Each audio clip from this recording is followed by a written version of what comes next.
Hey guys, I just want to say that if you're new to the channel, please do consider subscribing. I'm a small content creator and could really use your support. I live stream 100% of the gameplay for games that I review, and I'm also always trying to keep up with the big named movies that are being released. If you would like to support the channel monetarily, you can do so through PayPal, or even better yet, you can get yourself some merch from my Teespring store. If you want to get better connected, you can do so through the social links in the description below, and please do consider joining the Discord. If you do, you can voice chat with me through my headphones while I live stream, and you won't be recorded on YouTube or Twitch. That's all I've got, guys. I hope that you really enjoy the video. Hello, everyone. Do you like vampires? How about epic fantasy adventure tales with a somber tone? If you do, I have a treat for you today. I'm Mike, and this is Mike's After Action Reviews, and today I'm doing the Retroaction review for Vampyr, developed by Don't Nod Entertainment and published by Focus Home Interactive in 2018.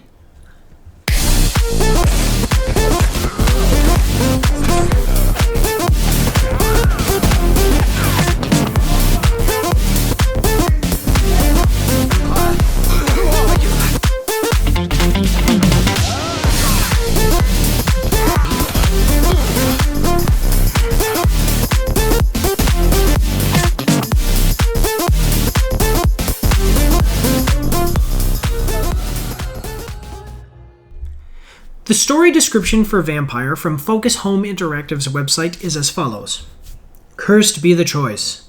London, 1918. You are newly turned vampire Dr. Jonathan Reed. As a doctor, you must find a cure to save the city's flu-ravaged citizens. As a vampire, you are cursed to feed on those who you vowed to heal. Will you embrace the monster within? Survive and fight against vampire hunters, undead skulls, and other supernatural creatures. Use your unholy powers to manipulate and delve into the lives of those around you, to decide who will be your next victim. Struggle to live with your decisions. Your actions will either save or doom London. The story, along with the game's well-made world, are its greatest strengths. The writing is very good, and the dialogue and character voice acting is done quite well. There is a mystery surrounding each of the characters and their motivations that you must piece together if you want to get the whole picture of what is going on in the world around you. The game's story is a cross between a vampire epic, such as Bram Stoker's Dracula, and a murder mystery like Murder on the Orient Express. Alongside of all of that, the detailed and complex storytelling in both the main story and the side missions and characters fleshes out the world and truly immerses you. Also, the storytelling in Vampyr has one major strength that puts it far above the competition: the atmosphere. This game absolutely drips darkness and dread. It feels like the world vampires would actually live in. This is achieved in a few different ways. The first and most obvious one is that in the game it is always night. The developers were very clever with this aspect of the story. Vampires cannot be exposed to sunlight, so the protagonist, a doctor, takes a night shift position at a hospital. This very common sense story element removes plot holes and is quite organic. The color scheme also perfectly complements its atmosphere. The lighting is muted, there is fog in open areas obstructing your view, and its palette is mostly gray, black, purple, and, when using your vision ability, bright red. Now, no game is perfect, but one thing that Vampyr gets as humanly close to perfection is the music. The composer Olivier Derivière. Who? And by the way, you're never going to know how many takes it took me to say that guy's name without stuttering. Okay. He may have actually written his magnum opus here. Oh, he found the button. As you play the game, the soundtrack washes over you with a sense of darkness, sadness, and mystery. Through the music, you can very effectively feel the sadness of the situation that is happening to both your character and the city of London as a whole. So now we're going to move on to the game's core gameplay mechanics. So far, the games that I have reviewed have all had one aspect that I consider the core mechanic. This is more or less the driving force to the game. It's usually combat, exploration, or puzzles. But in Vampyr's case, there are not only 2 core mechanics, but one of them is actually dialogue. Unlike many modern games, the dialogue and character interactions not only matter, but also make up a massive portion of the game's foundation. The game implements a unique dialogue system that is directly tied to player progression. As you progress through the story, you will meet many different characters, each of which has their own story for you to discover, and how you interact with them will have serious effects on your playthrough. As a doctor, it is your obligation and duty to care for the sick, especially in the city of London as they are ravaged by the Spanish flu. But as a vampire, you are driven by an unquenchable thirst. You will have to choose between upholding your oath as a healer and seeking power through bloodlust. Insulting a good Samaritan. The second core gameplay mechanic in Vampyr is combat. The game uses a combat lock system similar to the Grand Master of Vampyr games, the Legacy of Kain series. Your character uses stamina and blood to perform dodges and different attacks, and the player can choose between different weapons, including one-handed melee weapons with which you may equip an offhand weapon that will either drain an enemy's stun meter or absorb blood from them. There are also two-handed melee weapons that do more damage, but use up both the main hand slot and the offhand slot. To make up for not having an offhand weapon, two-handed weapons have an alternate attack that is either a slow overhead stun attack or a parry that disrupts enemies and opens them up to the bite attack. Vampyr also features 2 different types of firearms, pistols and shotguns. In terms of the differences between the two, there are no surprises here. Pistols have longer range with a larger magazine size, and shotguns do much more damage than pistols, but are significantly limited by range, magazine size, and ammo carrying capacity. Weapons in the game will either be found throughout the world, earned during missions, bought from the game's various vendors, or taken from NPCs that you kill. Alongside the weapons that you will use in combat are the skills of the vampire. These skills give you quite an advantage over the lesser night creatures and mortals that you will face in the game. We will start with the vampire's signature move, the bite. The bite attack can be performed on enemies after you have drained their stun meter. Using the bite attack will damage the enemy, restore some of your own blood, and heal you. Your other skills are divided a few different ways. The first is between actives and passives. The passive skill tree is divided into body, blood, bite, and science. The body skills are body condition, which increases your maximum health, allowing you to take more damage, and physical prowess, which increases your stamina, allowing you to perform more attacks and dodges without needing to wait for stamina to recover. The blood skills are blood capacity, which will allow you to use your skills more often, and big thirst, which will increase the amount of blood you restore when biting an enemy. The bite skills include hard biting, which increases your bite's damage, and fast regeneration, which increases the amount of health that is restored when biting an enemy. The science skills are medical bag, allowing you to carry more of each type of serum, the game's healing items, and cartridge bag, which increases your carrying capacity for bullets. I just have to pause here for a second and say that probably the science skills are objectively the worst skills in the game to spend any amount of XP on at all. I also want to ask the question, how would using your vampire blood to evolve increase the number of bullets that you're able to carry? Your active skills use blood as a resource and are divided into the groups defensive, aggressive, healing, tactical, and ultimate. Each ability in the active skills tree can be upgraded up to level 5 with a choice between 2 different upgrade paths available at level 3. The defensive skills are coagulation and blood barrier. Blood Barrier is an ability that does not cost blood to use and allows the player to create a magical force field that will block between 1 and 3 attacks and lasts up to 10 seconds when fully upgraded. The top upgrade path causes the barrier to explode at the end of its duration, but a blood cost is added to the ability. At maximum level, it only blocks 2 attacks and has a duration of 5 seconds. The bottom upgrade path does not incur a blood cost, has a maximum duration of 10 seconds, and blocks a maximum of 3 attacks, but does not damage enemies. Coagulation is another free ability that allows you to freeze enemies. The top upgrade path increases the duration of the ability, with the bottom upgrade path causing the ability to leech blood from the enemy and add it to your own. There are 3 aggressive abilities: Claws, Blood Spear, and Shadow Mist. Claws is the game's melee attack ability and does more damage than any weapon than you will find in the game, and does not use stamina. The top upgrade path for Claws drains the blood of enemies and has a much faster cooldown than the bottom upgrade path. The bottom upgrade path stuns enemies, does much greater damage, and has a greater blood cost when compared to the top upgrade path. Blood Spear is a ranged attack that does more damage than most guns, has a greater range than shotguns, and can pierce through multiple enemies. The top upgrade path increases the spear's size and does slightly more damage than the bottom upgrade path. The bottom path shoots 3 spears and has slightly less range.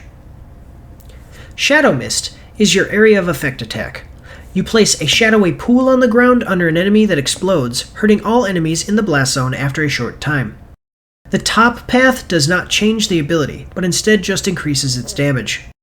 The bottom upgrade path changes the ability into a damage over time cloud that leeches blood from enemies.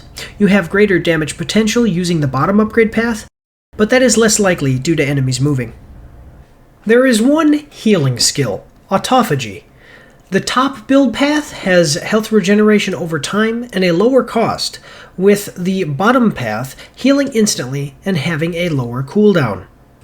The tactical abilities are Spring, which launches you towards enemies and can be upgraded to either have greater damage or to cause you to build up your enemy's stun meter, and Shadow Veil, which turns you invisible, draining stamina over time. The top path for Shadow Veil has a blood cost of 10 and a bonus to damage, and also stuns enemies when exiting stealth, with the bottom upgrade path having no blood cost and a shorter cooldown. The last section of the skill tree that we are going to talk about is the ultimate abilities. The ultimate abilities in the game are ridiculously powerful. They deal huge amounts of damage and have a 99-second cooldown rather than a blood cost. Rage allows you to unleash the beast within, teleporting to and attacking multiple enemies, dealing up to 600 damage to each. Rage may attack one enemy multiple times, but every subsequent attack does half the damage of the previous attack. Abyss calls upon the forces of darkness to lift an enemy into the air, leaving them open to attack, then slamming them down, dealing up to 2,000 damage. Blood Cauldron freezes an enemy in place, leaving them open to attack and doing damage over time until finally causing an explosion that damages surrounding enemies.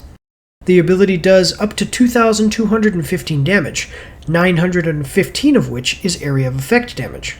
And although the description says, through this process, the vampire will regenerate and absorb part of the target's blood, you will not actually regenerate health or leech blood from your enemies. The last thing that I want to say about combat is that each of your abilities does one of 3 types of damage, either physical, shadow, or blood. Each enemy in the game has a resistance to one of those 3 types of damage. This can be important to consider depending on your playstyle and when trying to balance your build. It should also be noted that the bosses in the game tend to not be resistant to shadow type damage. Now we're going to move on to the game's special features, and with that, it's time for us to talk about the game's social system. The interactable NPCs will become sick throughout the game, and in order to prevent their illness from spreading to others in their districts, you must treat them using medicines that you make yourself, otherwise they will worsen to more serious forms when you progress to the next night through sleeping. Along with keeping them healthy, unlocking all of the dialogue options and discovering the secrets of NPCs, done through the game's side quests known as investigations, increases the amount of experience gained when embracing them. And that brings us to the game's progression system. You gain experience in 3 ways. Battling enemies is the most time-consuming way to level up, as enemies give very little experience and need time to respawn. Completing quests and investigations gives you a moderate amount of experience and reveals more of the game's plot. But by far, the most efficient way to level up is by feeding on or embracing the citizens of London. Embracing NPCs gives a massive XP boost, but then removes them and any quests related to them from the game permanently. Most of your experience with each of your playthroughs of Vampyr will depend on the choices that you make and the way that you play. Each district in the game has an overall health, which is negatively affected by citizens getting sick or being consumed by the player. As the health of the district fails, major changes in the game will take place. There are 6 health stages for each of the districts: sanitized, healthy, stable, serious, critical, and hostile. The sanitized status means that no NPCs are sick or dead. This status also means that no enemies will spawn in that district. As you progress through the health stages of the districts, the combat difficulty of the enemies that spawn there increases. Eventually, at the hostile stage, NPCs, along with their quests, will begin to go missing, and enemies will become a ridiculous challenge. The last thing to mention about this unique social system is that each district has what is called a pillar. This is the character at the center of the district's citizens menu, and is integral to how everything in this district runs. Killing this person will give more experience than anyone else in the district, but will also have a much greater effect on both the district's health and the NPCs within it. This system is very well thought out, detailed, and unique. It connects the characters in the game and makes them feel important in a way not often seen in the action-adventure genre. There is also an upgrade system for the weapons in the game. You can either find or buy crafting components for each of the weapons in the game, which can then be combined to increase the weapon's level, with each level increase offering a choice between one of 2 bonuses for the weapon to receive. Vampyr does have its share of problems. The game can be quite tedious if you want to maintain the health of each of the districts. The game has no fast travel system, and so traveling around the moderately sized map to all of the sick NPCs can take time. And that is not to mention the most prevalent time sponge in the game. This game has very, very, very long loading screens. So, having said all of that, I'm ready to make my final statement and give my review score. When Vampyr first came out in 2018, it received overall average critical reception, with its dissenters saying that they didn't like a clunky combat system. I think that this is mostly subjective, being that the people who really have enjoyed the game have cited its combat system as being actually smooth, and liking the fact that you can change your combat loadout quite a bit. I personally did not have a problem with combat, and as I said early on in my review here, it emulated, in my opinion, the Legacy of Kain series, a game series which I really did enjoy. I do believe that combat is really... I did list it as one of the core gameplay mechanics, but I don't think that it's like the big thing that people are coming here for. While it does work, and I do enjoy the customization, and I did think that it ran smoothly, and I didn't have some of the problems that I do believe are subjective that some other reviewers have had, I would say that the main reason that people are coming here is that character interaction and dialogue and the story. Also, one of the great aspects of this game is the atmosphere. As I said, it just drips dread. As you're playing this game, you can really feel the heaviness of it, even though you're not actually there. And it really is just an experience to play. Along with the character connections that you create throughout the game, it's almost like a third-person action-adventure genre version of The Last of Us 2. Okay, guys, I just have to pause here and put in a correction. I made a mistake. I know that The Last of Us 2 is, in fact, a third-person action-adventure game, and I did not mean to say that this was a third-person action-adventure game version of The Last of Us 2. What I, in fact, meant to say was that this was a dark fantasy version of the third-person action-adventure game The Last of Us 2. The reason that I'm pausing this and putting in the little correction is because...